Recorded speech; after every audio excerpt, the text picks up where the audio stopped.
Ready to unlock the magic of animation using nothing but AI and a little creative spark. First, let's craft our sequence in Midjourney. Think of a simple action like a character walking. Start by defining your character and setting them. Break down the action into key poses. Generate each pose individually, carefully noting the prompt you used. You will need this to keep consistency.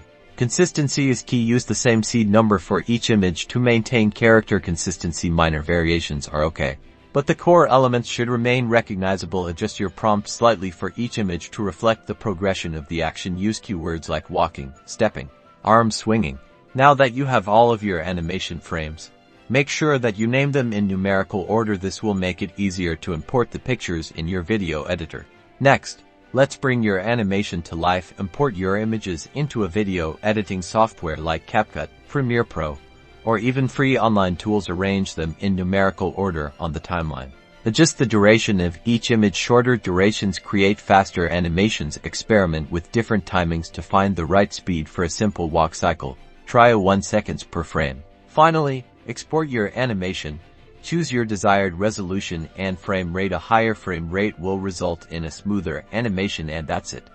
You've created an animation using Midjourney. Don't be afraid to experiment and unleash your inner animator. Don't forget to like and subscribe.